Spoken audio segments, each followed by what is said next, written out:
الحمد لله الحمد لله والصلاة والسلام على سيدنا محمد وعلى آله وأصحابه أجمعين. الحمد لله والصلاة والسلام على سيدنا محمد وعلى آله وأصحابه أجمعين. أما بعد، فأعوذ بالله من الشيطان الرجيم. بسم الله الرحمن الرحيم. وذكر فإن الذكرى تنفع المؤمنين. صدق الله العظيم. اللهم صل على سيدنا محمد وعلى آل سيدنا محمد وبارك وسلم. اللهم صل على سيدنا محمد النبي الأمي وعلى آله وأصحابه وسلم. میرے معزز مسلمان بزرگوں، عزیز بھائیوں اور امت مسلمہ کی مقدس ماں اور بہنوں، پیارے رسول صلی اللہ علیہ وسلم کا ارشاد ہے، ان فی الجسد مضغہ اذا صلحت صلح الجسد کلہ واذا فسدت فسد الجسد کلہ الا وہی القلب۔ پیارے رسول صلی اللہ علیہ وسلم نے بتلایا کہ اس جسم میں ایک گوشت کا لوتھڑا ہے، اگر ٹھیک ہے تو سارا جسم ٹھیک ہے، اور اگر وہ خراب ہوا تو سارا جسم خراب ہوا۔ الا وہی القلب، فرمایا وہ دل ہے۔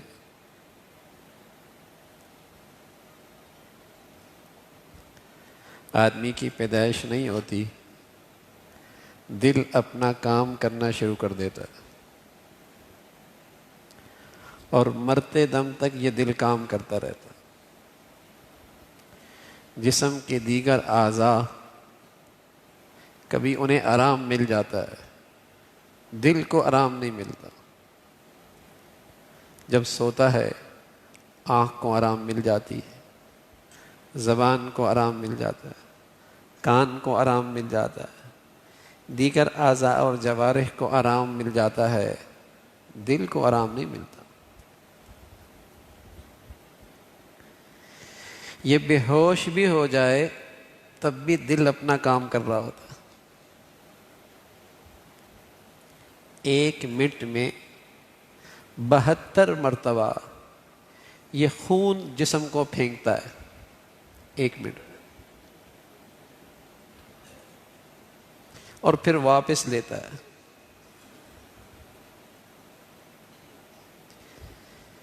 یہ خراب ہو جائے، یہ اپنا کام کرنا چھوڑ دے، تمام اعضاء اور جوارح اپنا کام کرنا چھوڑ دیں۔ یہ صحت مند ہے تو جسم صحت مند ہے۔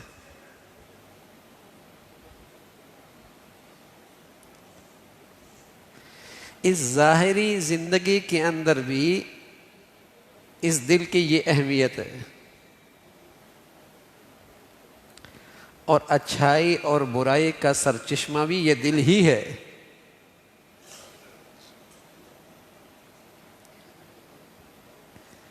جیسے زندگی اور موت اس دل سے وابستہ ہے، ایسی ہی اچھائی اور برائی، اچھا انسان، اچھے اخلاق، شریف آدمی، برا انسان، برے اخلاق، اس کا تعلق بھی دل سے ہے۔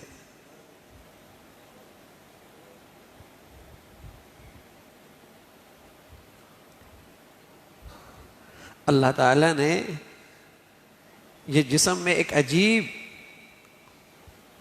حصہ بنایا ہے۔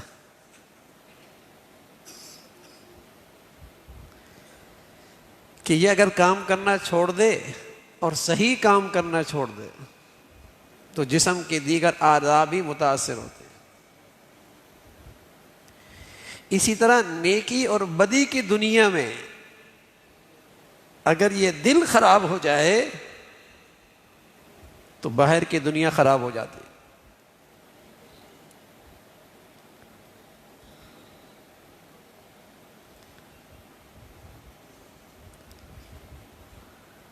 بس اوقات آدمی اپنے اعضاء اور جوارح سے کوئی اچھا کام کر رہا ہوتا لیکن دل کا جذبہ غلط ہے، تو اس ظاہری اچھے کام کی کوئی اہمیت نہیں ہے۔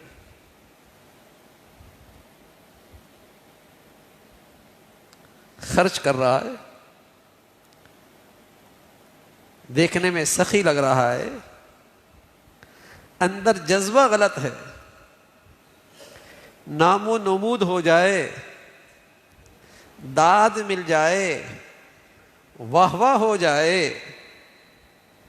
دل کا عمل غلط ہے، دل کا ارادہ غلط ہے، اس کا جذبہ غلط ہے، تو یہ بھی بد اخلاقی ہے۔ دیکھنے میں بڑا اچھا کام لیکن یہ بد اخلاقی ہے،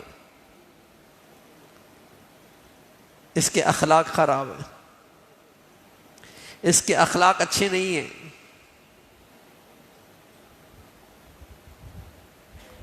جذبہ غلط۔ تو اچھائی اور برائی اس باہر کی دنیا کا سرچشمہ بھی انسان کا دل ہے۔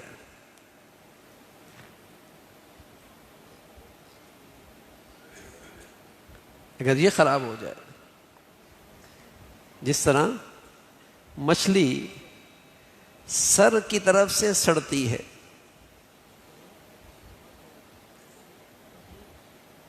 انسان دل کی طرف سے سڑتا ہے، پہلے دل خراب ہوتا ہے، اس کے جذبات، اس کی خواہشات، اس کے ارادے، اس کی امنگیں وہ خراب ہوتی، پھر اس کے ظاہری اخلاق بھی خراب ہوتے۔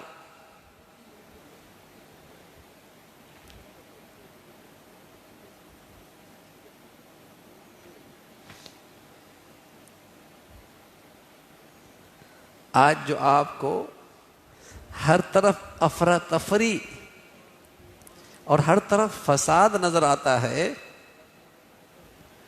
نمازیوں کے گھر میں بھی، حاجیوں کے گھر میں بھی، ظاہری دینداروں کے گھر کے اندر بھی جو آپ کو ٹوٹ پھوٹ نظر آتی ہے، وہ دل کے دین سے غافل ہے، دل کے اخلاق سے غافل ہیں، دل کی درستگی سے غافل ہیں۔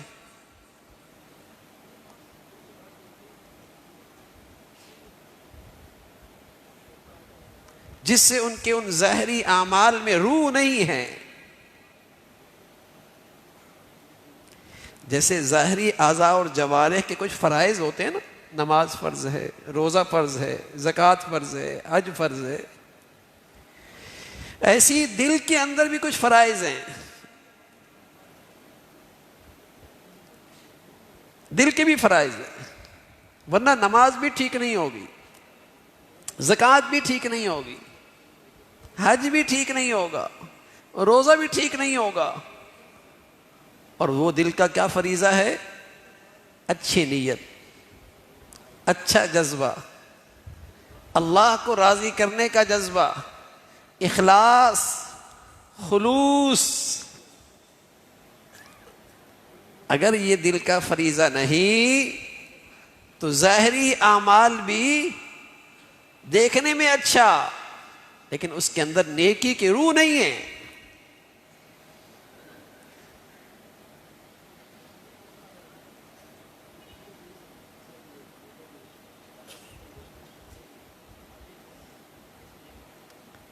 تکبر خنزیر کھانے سے زیادہ حرام تکبر ہے، اور یہ دل کا عمل ہے۔ خنزیر سے بھی زیادہ اپنے اندر نجاست رکھتا ہے تکبر، اس لیے کہ بڑائی صرف اللہ کے لیے۔ الکبریاء ردائی وَلَهُ الْكِبْرِيَاءُ فِي السَّمَاوَاتِ وَالْأَرْضِ، بڑائی صرف اللہ کو ہے، اور جو بندہ بڑائی کرتا ہے اللہ سے جنگ کرتا ہے، اللہ سے مقابلہ کرتا ہے.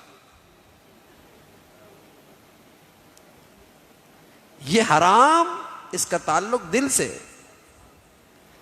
کہ اپنے آپ کو بڑا سمجھنا، دوسروں کو حقیر جاننا.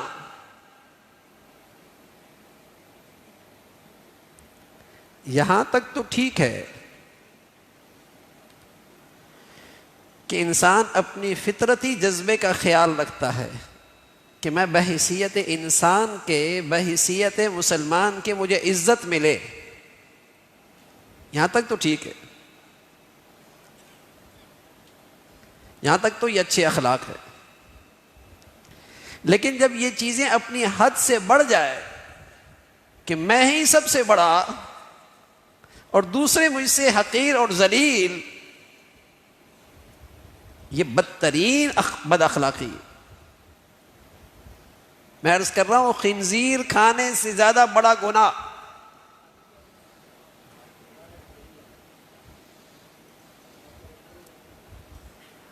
میں سب سے بالا تر.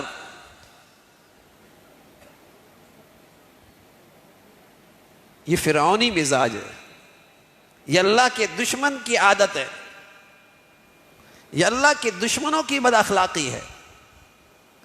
اس کا تعلق دل سے. آج جتنے جھگڑے ہیں گھروں میں، خاندانوں میں، اندر باہر، یہی تو بڑائی ہے. بڑائی اور ہرس، ایک ہرس ہے اور ایک بڑائی ہے. اگر آپ تھوڑا سا پیچھے جائیں گے تو ہر برائی کے پیچھے آپ کو یہی گندگیاں نظر آئیں گی، یہی بد اخلاقی نظر آئے گی. یا تو وہ اپنے جیسا کسی کو سمجھتا نہیں، یا اس کی ہوس کی خندق بھرتی نہیں،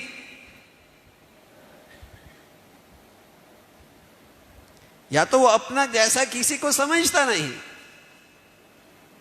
یا اس کی ہوس کی خندق بھرتی نہیں. سارے جھگڑوں کی بنیاد یہی ہے.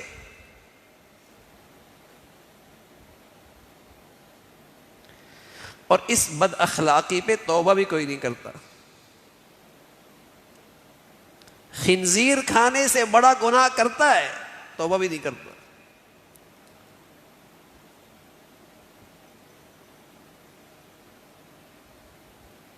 توبہ بھی نہیں کرتا. نہ شکر یہ دل کا عمل ہے، دل کا عمل ہے کہ آدمی کا دل شکر گزار ہو کہ اللہ تعالیٰ نے مجھے دے رکھا ہے، میرے اوقات سے زیادہ دے رکھا ہے. اللہ تعالیٰ نے مجھے میری حیثیت سے زیادہ نواز رکھا ہے. یہ دل کا عمل ہے. اگر دل میں ناشکری ہے، شکایت ہے اللہ سے، زبان سے الحمدللہ الحمدللہ کہتا رہے، شکر کی حقیقت نصیب نہیں ہے.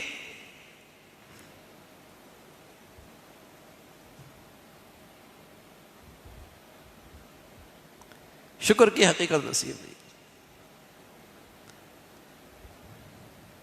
آج لوگ اخلاق اس کو سمجھتے ہیں کسی سے نرم بات کر لینا،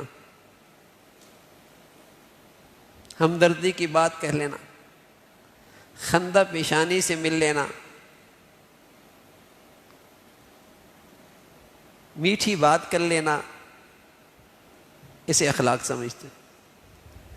یہ اخلاق تب بنتے ہیں جب اس کے پیچھے جذبہ بھی ٹھیک ہو.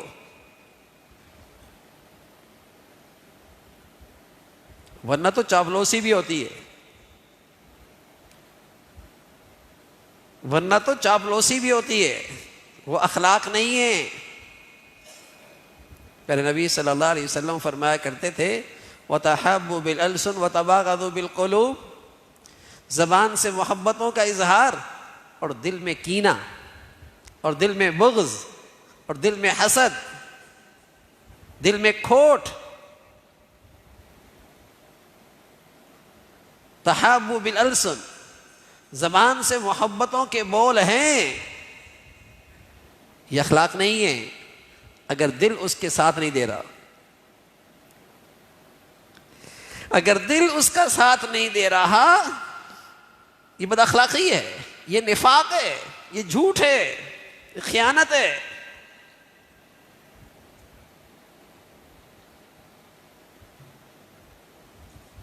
کہ اندر کا کچھ اور، باہر سے کچھ اور. وَتَحَابُوا بِالْأَلْسُنِ وَتَبَاغَضُوا بِالْقُلُوبِ. جیسے کہتا نا زبان سے تو کہتا ہے بلکہ لکھتا بھی ہے، بندہ ناچیز، حقیر فقیر، بندہ محتاج، لیکن اندر کہتا ہے میرے جیسا کوئی نہیں ہے. سب جھوٹ بولتا ہے، یہ جھوٹا ہے.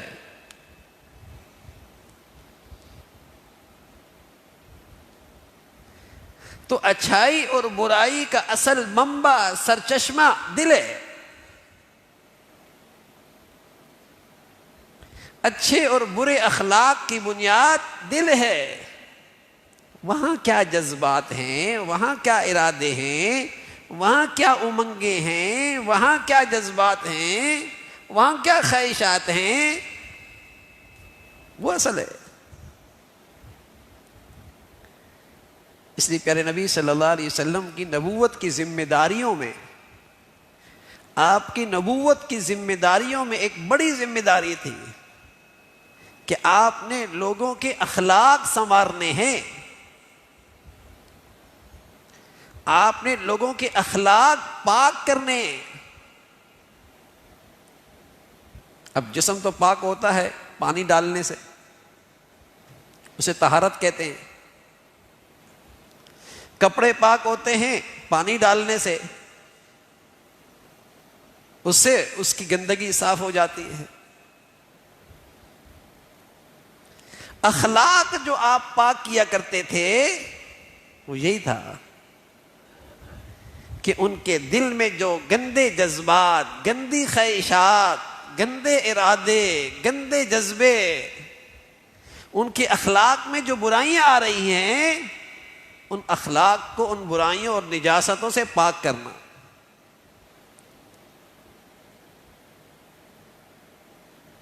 کہ ان میں شکر آئے نہ شکری نہ آئے، ان میں اخلاص آئے ریاکاری نہ آئے، ان میں عاجزی پیدا ہو تکبر نہ آئے، ان میں صبر آئے، ان میں بے صبری نہ آئے.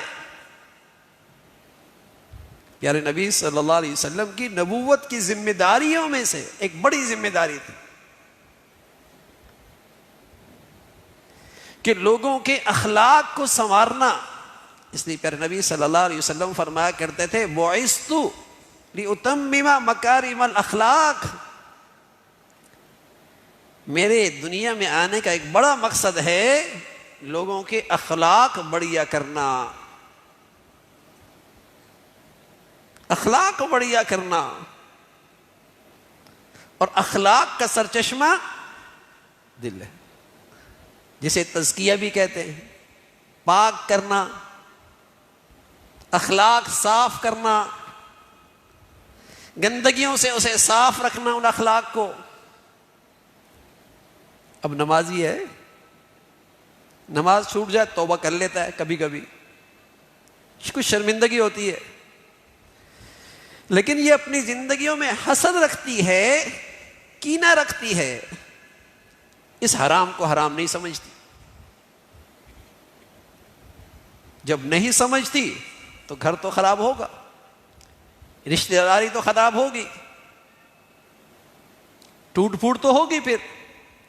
اس لیے کہ اس کی بد اخلاقی ہے کہ کسی کے پاس کوئی نعمت دیکھتی ہے تو اس کے اندر جلن پیدا ہوتی ہے. اس کی خواہش ہے، اور یہ حرام خواہش ہے، کہ کسی طرح اس سے یہ نعمت چھن جائے. یہ حرام ہے.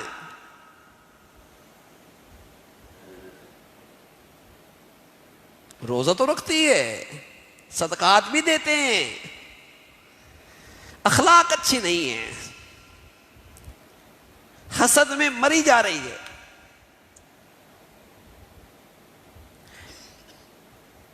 تکبر جیسی برائی ہے اس کے اندر، اس پہ توبہ بھی نہیں ہے۔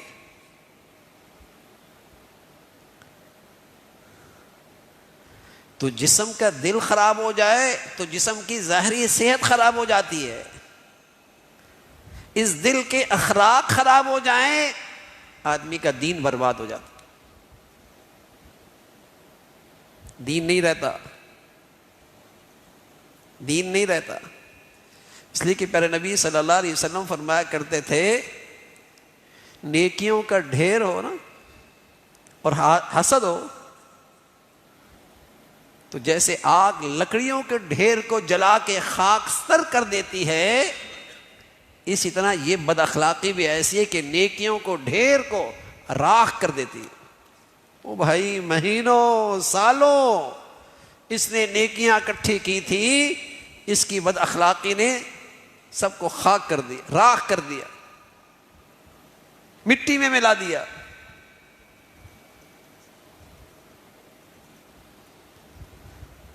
اخلاق صحیح نہیں، خواہشات حرام ہیں، جذبے غلط ہیں، نیت ٹھیک نہیں ہے۔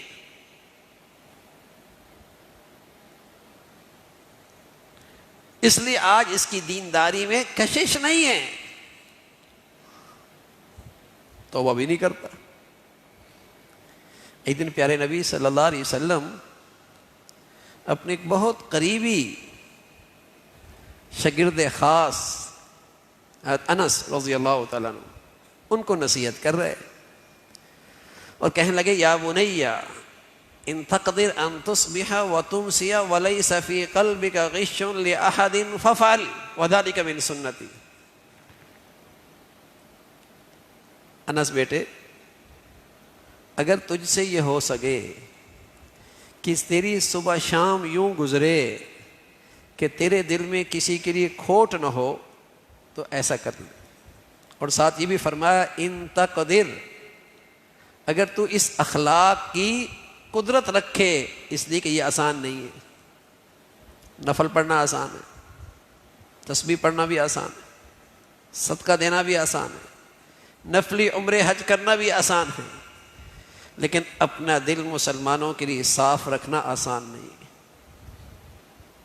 ڈھونڈنے سے نہیں ملیں گے، ڈھونڈنے سے ملیں گے کوئی۔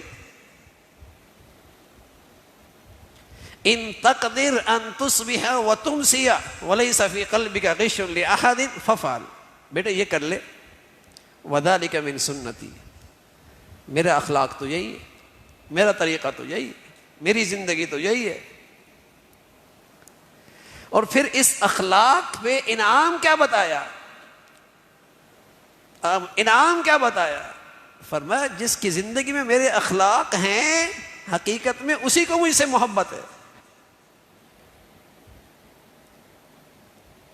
جس کی زندگی میں میرے پاکیزہ اخلاق ہیں اسی کو مجھ سے محبت ہے، اور جس کو مجھ سے محبت ہے وہ جنت میں میرے ساتھ ہوگا، وہ جنت میں میرے ساتھ ہوگا۔ اس لیے تو پیارے نبی صلی اللہ علیہ وسلم فرمایا کرتے تھے اثقل شیء فی المیزان الخلق الحسن،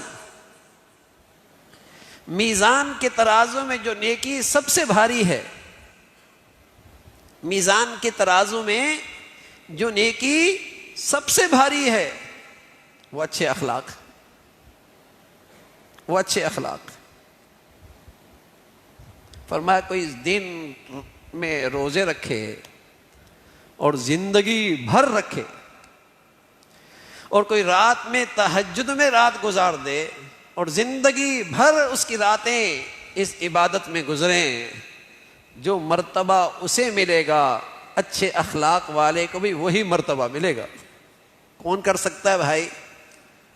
زندگی بھر روزے، زندگی بھر رات میں بیداری، لیکن فرمایا بالفرض کوئی ایسا کر لے جو مرتبہ اس کا ہوگا وہی مقام اچھے اخلاق کا ہو۔ اور یہ اخلاق دل اس کا سر چشمہ ہے کہ یہاں تکبر تو نہیں، یہاں حسد کینہ تو نہیں، یہاں ناشکری اور بے صبری تو نہیں، یہاں ریا اور نام و نمود تو نہیں، اس کا تعلق دل سے. اچھے اخلاق، اتنا عظیم عمل، اتنی بڑھیا عبادت.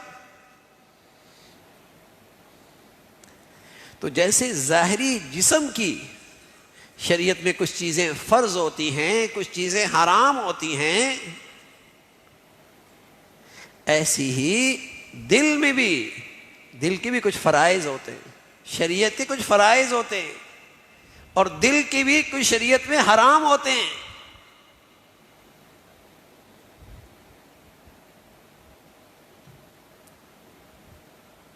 شریعت میں اس کا بھی تعلق، شریعت کا تعلق دل اور جسم دونوں سے ہے. لیکن آج میرے عزیزو اس کا اہتمام نہیں، اس کا اہتمام نہیں کہ میرے اخلاق کیسے ہیں. اور خاص طور پہ ہماری معاشرتی زندگی میں، ہماری معیشت کی زندگی میں، اور ہماری اجتماعی زندگی میں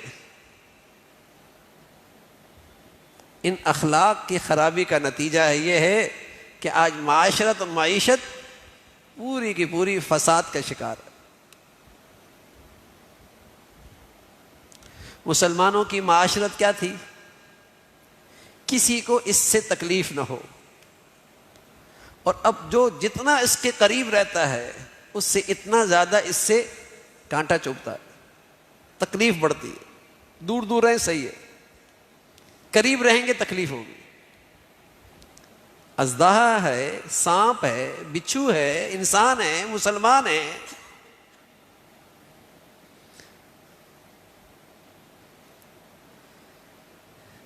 مسلمانوں کی معاشرت یہ تھی جو کہ فرض تھی کہ اس کی ذات سے کسی کو تکلیف نہ ہو. بلکہ پیارے نبی صلی اللہ علیہ وسلم فرمایا کرتے تھے مسلمان کی پہچان ہے ہی یہی، مسلمان کا تعارف ہی یہی ہے. مسلمان کا کوئی تعارف پوچھنا چاہتے ہو، کوئی مسلمان کا تعارف پوچھنا چاہتے ہو تو المسلم من سلم المسلمون من لسانه ویده. مسلمان کا تعارف یہ کہ اس سے کسی کو تکلیف نہیں ہوتی. یہ مسلمان کا تعارف ہے، پہچان ہے.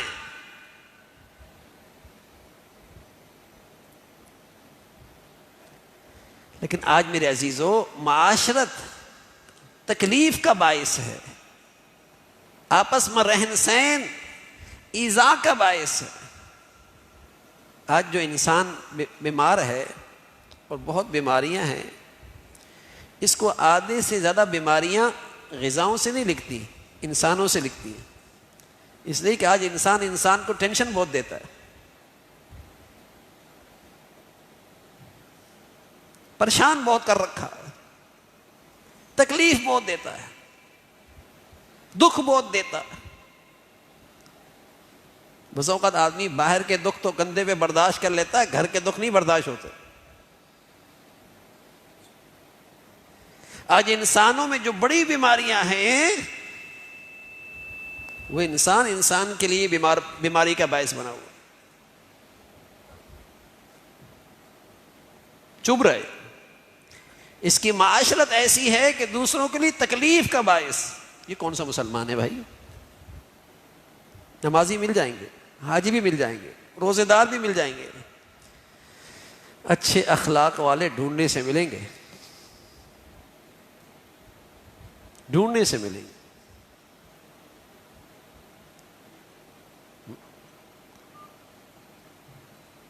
جس کے دل میں صبر ہو، شکر ہو، عاجزی ہو، قناعت ہو، کہاں ملتے ہیں؟ خود غرضی ہے بھائی، خود غرضی. آج ہر ایک کے اندر کا جذبہ ہے مفاد پرستی، خود غرض ہے. جب کسی گھر میں 2 آدمی خود غرض اکٹھے ہو جائیں تو کتنا ہی بڑا گھر کیوں نہ ہو، یہ آپس میں ٹکرائیں گے، یہ آپس میں ٹکرائیں گے، ضرور ٹکرائیں گے۔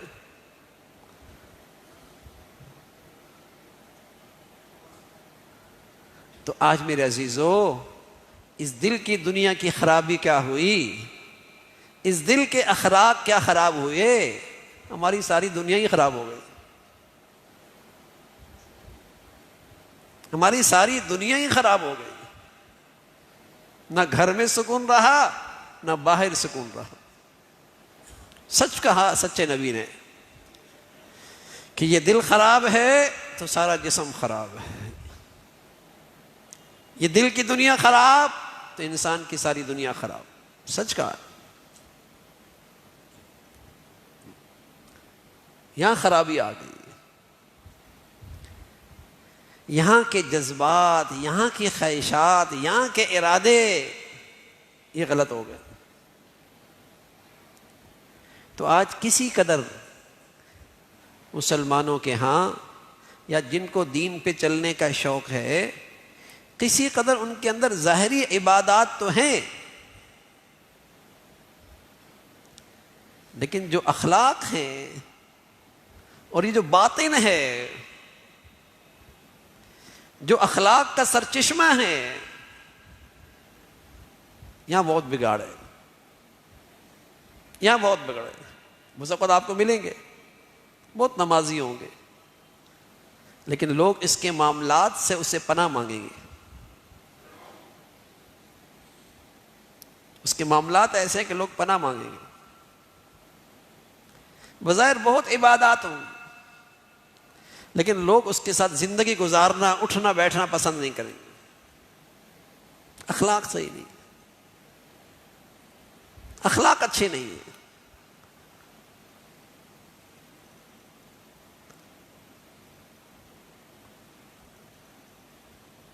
اللہ تعالیٰ نے ایمان کے بعد اور عبادت، نماز کے بعد، بدنی عبادت میں سب سے بڑی عبادت نماز، اس کے بعد جس چیز کا تذکرہ فرمایا وہ اخلاق کا ذکر فرمایا۔ فرمایا قد افلح المؤمنون، ایمان والے کامیاب ہو گئے۔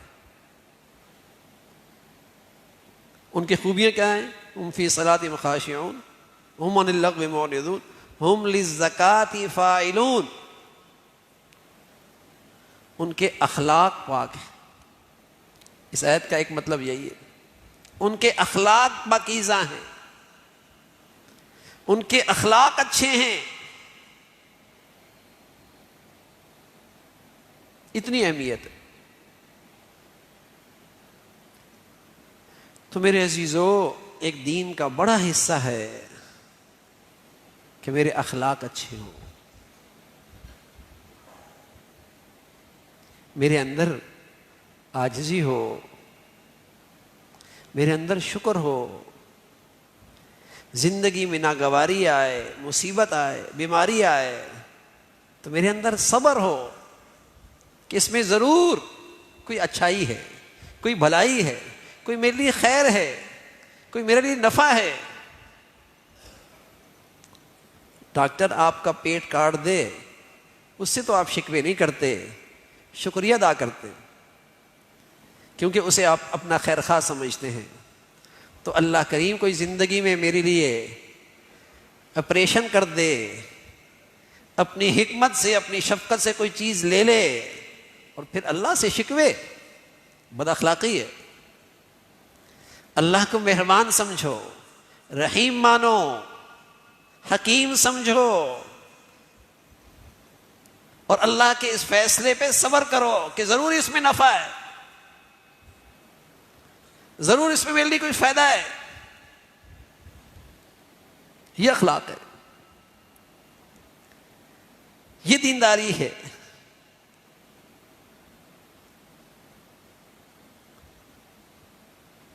اللہ نے کتنا کچھ دے رکھا ہے۔ اخلاق کیا ہیں؟ اخلاق یہ ہیں کہ اللہ میری تو یہ اوقات نہیں تھی، زیادہ دے رکھا ہے آپ نے۔ کہاں ہے یہ اخلاق؟ لیکن آج حرص و ہوس، آج تو شکر کی اخلاق کی جڑ کاٹ رکھی ہے. ایسی حرص و ہوس ہے. حالانکہ سب جانتے ہیں 15-20 سال کے مقابلے میں ہر گھر میں نعمتیں بڑھ گئی، ہر گھر میں ساز و سامان بڑھ گیا. 15-20 سالوں میں ہر گھر میں چیزیں بڑھ گئی، لیکن اخلاق اچھے ہو گئے. شکر آ گیا؟ شکر نہیں ہے، شکر تو نہیں ہے. اس لیے کہ ہوس جو بڑھ گئی، بد اخلاقی جو بڑھ گئی، اخلاق تو نہیں رہے. تو میرے عزیزو، شریعت کا ایک بڑا حصہ اس کا تعلق ہمارے ان اخلاق سے ہے کہ ہماری خواہشات پاک ہوں، ہمارے جذبات اچھے ہوں. غصہ ہے نا، غصہ یہ بھی دل کا عمل ہے، یہ بھی دل کا عمل ہے،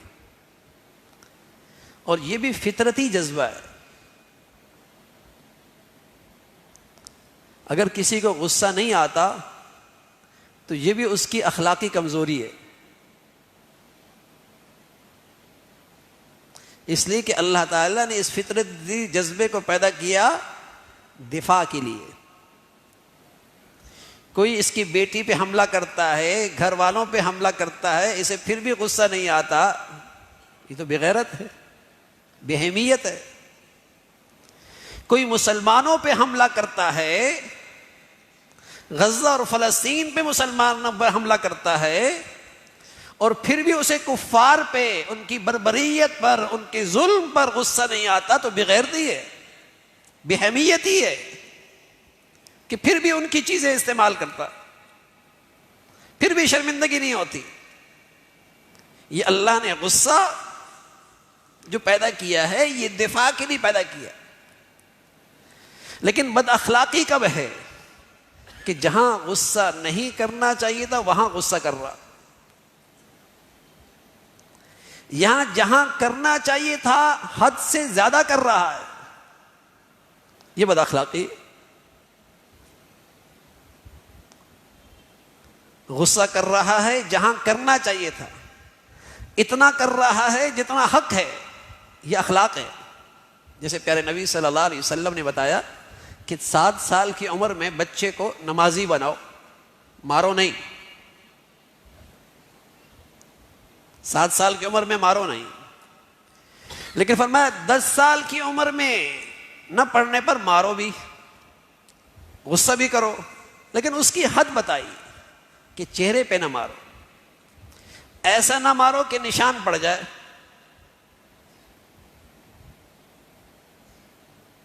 غصہ تو وہاں کیا جہاں کرنا چاہیے تھا، لیکن ایسا کیا کہ ہاتھ پاؤں ہی توڑ دیے، مار مار کے برا حال کر دیا. یہ غصہ حرام، ناجائز، گناہ. اخلاق کیا ہیں؟ کہ غصہ وہی کرنا ہے جہاں شریعت نے بتایا ہے، اور اتنا ہی کرنا ہے جتنی اس کی حد ہے. یہ تربیت ہے، یہ تربیت ہے. حضرت عمر رضی اللہ تعالیٰ عنہ، سبحان اللہ، اسلام سے پہلے ان کے غصے سے دنیا کانپتی تھی، ان کے نام سے. عمر، غصہ آ گیا تو خیر نہیں ہے، غصہ آ گیا تو خیر نہیں ہے.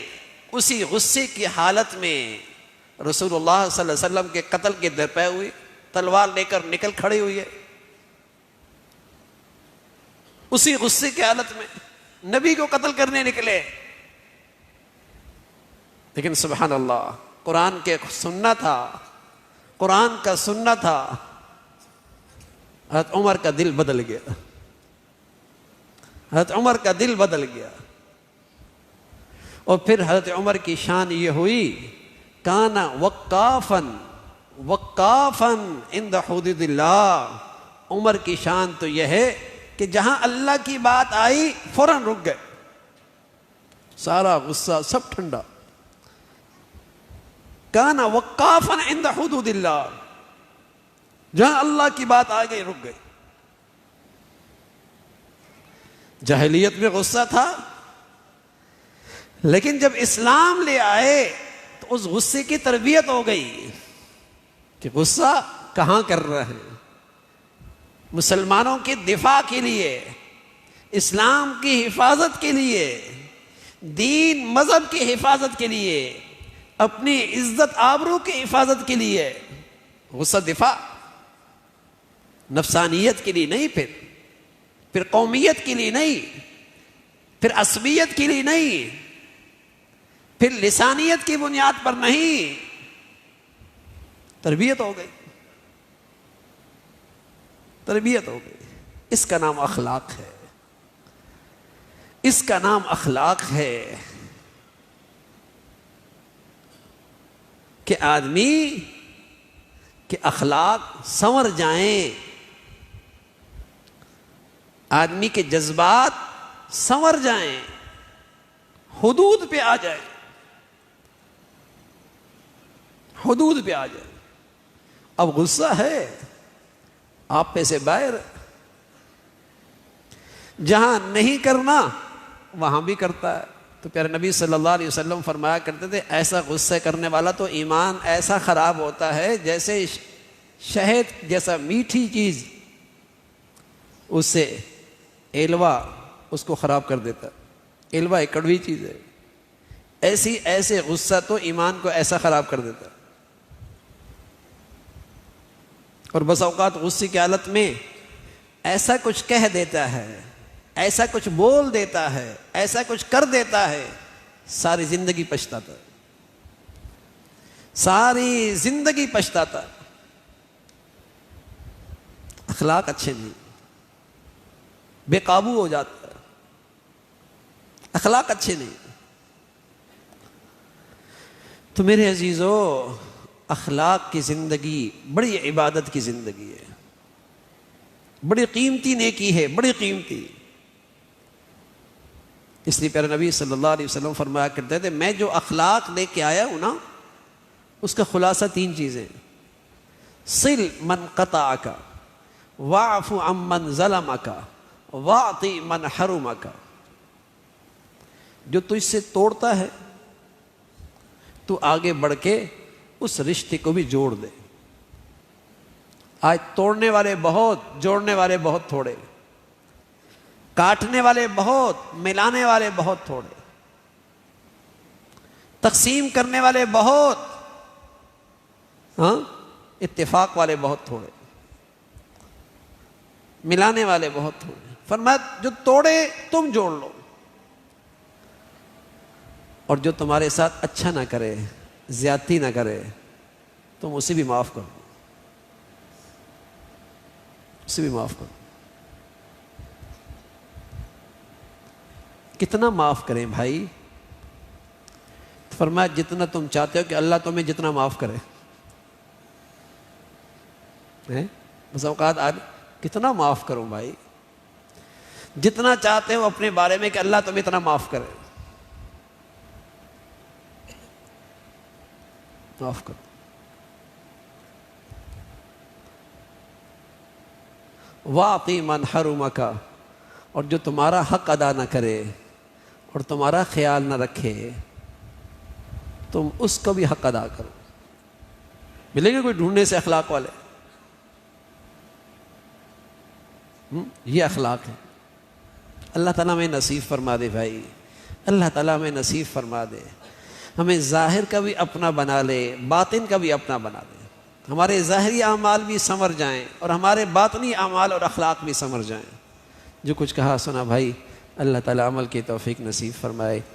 اگلے اتوار میں ایک سفر ہے 3-4 دن کا باہر کا، تو اگلے اتوار کو بیان نہیں ہوگا انشاءاللہ. اس کے بعد اگلے والے اتوار میں انشاءاللہ بیان ہوگا. اللہم لک الحمد کلو ولک الشکر کلو، اللہم لک الحمد کلو ولک الشکر کلو. سبحان اللہ وبحمدہ، سبحان اللہ العظیم، عدد خلقہ وزینۃ عرشہ ورضا نفسہ ومداد کلماتہ. اللہم لا نحصی ثناء علیک انت کما اثنیت علی نفسک اللهم أعنا على ذكرك وشكرك وحسن عبادتك. اللهم أعنا على ذكرك وشكرك وحسن عبادتك. يا حي يا قيوم برحمتك نستغيث أصلح لنا شأننا كله ولا تكلنا إلى أنفسنا طرفة عين. يا حي يا قيوم برحمتك نستغيث أصلح لنا شأننا كله ولا تكلنا إلى أنفسنا طرفة عين. اللهم إنا نسألك العفو والعافية في الدنيا والآخرة. اللهم إنا نسألك العفو والعافية في الدنيا والآخرة. یا ارحم الراحمین، جو کچھ کہا سنا عمل کی توفیق نصیب فرما، ایمان والی، عافیت والی، صحت والی زندگی نصیب فرما۔ اے مولا کریم، پورے دین پہ چلنا آسان فرما، ہمیں نفس اور شیطان کے حوالے نہ فرما، بروں سے اور برائی سے ہمیشہ محفوظ فرما، نیکی سے اور نیکوں سے مناسبت نصیب فرما۔ یا ارحم الراحمین، اپنے فضل سے پورے دین پہ چلنا آسان فرما، ہمیں اپنے گھروں میں دین زندہ کرنے کی توفیق نصیب فرما، ہماری بیٹی بیٹیوں کو نیکیوں سے مناسبت نصیب فرما، نیکوں سے تعلق نصیب فرما، برائی سے گناہوں سے وحشت نصیب فرما۔ اے مولا، ہمیں اپنے بڑوں کے لیے صدقہ جاریہ بنا اور ان کے لیے عزت کا باعث بنا، ہماری اولادوں کو ہمارے لیے راحت اور سکون اور صدقہ جاریہ بنا۔ اے مولا، اپنے بچے بچیوں کی تعلیم اور تربیت، زندگی کے صحیح فیصلے کرنے کی توفیق نصیب فرما، اولادوں کی آزمائشوں سے، نافرمانیوں سے محفوظ فرما۔ اے مولا کریم، انہیں اپنا بھی والدین کا فرما بردار بنا۔ یا ارحم الراحمین، تمام حاضرین حاضرات کی، سامعین سامعات کی تمام جائز حاجات کو پورا فرما، مشکلات کو آسان فرما، پریشانیوں کو ختم فرما، بیماروں کو صحت کاملہ، شفاء عاجلہ نصیب فرما۔ اے مولا کریم، بری زندگی سے، بری موت سے، موذی امراض سے، ہسپتالوں کی زندگی سے، زمینی آسمانی آفات سے، گناہوں کی گندگیوں سے محفوظ فرما۔ اے مولا، حرام زندگی سے محفوظ فرما، حرام موت سے محفوظ فرما۔ اے مولا کریم، ہر آنے والا دن ایمان عافیت کے لحاظ سے بڑھیا نصیب فرما۔ اے مولا کریم، ہمیشہ حلال عطا فرما، برکت والا عطا فرما، ایمان عزت کی حفاظت کے ساتھ عطا فرما، حرام سے محفوظ فرما، ہمارے بچے بچیوں کو محفوظ فرما۔ اے مولا کریم، اپنے فضل سے، اپنے کرم سے ہمیشہ نعمتوں بھری زندگی عطا فرما، نعمتوں میں شکر گزاری، فرما برداری عطا فرما۔ مولا کریم، جو بچیاں گھروں میں ہیں ان کے لیے نیک صالح رشتوں کا انتظام فرما، جو بچیاں گھروں میں جا چکی ان کے گھروں کو محبت اور تقوی سے آباد فرما، ہمارے گھروں کو ٹوٹ پھوٹ سے، نہ اتفاقیوں سے محفوظ فرما، محبتوں کا ماحول عطا فرما، اعتماد کا ماحول نصیب فرما۔ اے مولا، باہمی حسن ظن کا ماحول نصیب فرما، بدگمانیوں سے، اے مولا ہر قسم کی نہ اتفاقیوں سے ہمارے گھروں کو، خاندانوں کو محفوظ فرما۔ اے مولا کریم، اپنے فضل سے ہمارے ملک کو سلامتی عطا فرما، یہاں نیکی کی اور خیر کی اور تعمیر کی قوتوں کو غلبہ نصیب فرما، یہاں ایمان ہدایت کی فضاؤں کو عام فرما، ہماری زندگیاں قبول فرما۔ اے مولا، اس ملک میں جو بے دینی کو اور بے حیائی اور فحاشی کو اور مسلمانوں میں عصبیت اور صوبائیت اور لسانیت کی بنیاد پر نفرتوں کا بیج بو رہے، ان ظالموں کے شر سے مسلمانوں کی حفاظت فرما۔ اے مولا، مسلمانوں میں ایمانی اسلامی اخوت کو زندہ فرما، ہر قسم کی فرقہ واریت اور عصبیت کے بدبودار گندگیوں سے محفوظ فرما۔ یا ارحم الراحمین، پوری امت اسلامیہ پہ رحم فرما، اہل اسلام کو نیک صالح قیادت نصیب فرما، غزہ اور فلسطین کے مسلمانوں کی مدد اور نصرت فرما۔ اے مولا، قبلہ اول کے خاطر نصف صدی سے وہاں کے مسلمان قربانیاں پیش کر رہے، اے مولا امت میں ایمانی اسلامی بیداری پیدا فرما اور ان کے دلوں میں سکینہ نازل فرما۔ اے مولا، وہاں اپنے قدرت کے عجائبات دکھا، انہیں استقامت عطا فرما، ہر قسم کے فتنوں سے محفوظ فرما۔ مولا کریم، دنیا بھر کے مظلوم مسلمانوں کی مدد اور نصرت فرما، دین کی خدمت کی جتنی شعبے ہیں، جتنی شکلیں ہیں، اے مولا جو تیرے ہاں مقبول ہیں، سبھی کی افادت فرما، تمام شعبوں کے لیے اہل لوگ، مخلص لوگ عطا فرما، جو کام کر رہے ان کے خلوص اور اہلیت میں مزید ترقی عطا فرما۔ اے مولا، ہماری زندگیاں، صلاحیتیں، ہماری اولادوں کو اپنی دین کے افادت اشاعت کے لیے جیسے آپ چاہتے ہیں ویسے قبول فرما، محرومی سے محفوظ فرما۔ ربنا تقبل منا انك انت السميع العليم، ربنا تقبل منا انك انت السميع العليم وتب علينا انك انت التواب الرحيم، وصلى الله على سيدنا محمد وعلى آله وأصحابه أجمعين برحمتك۔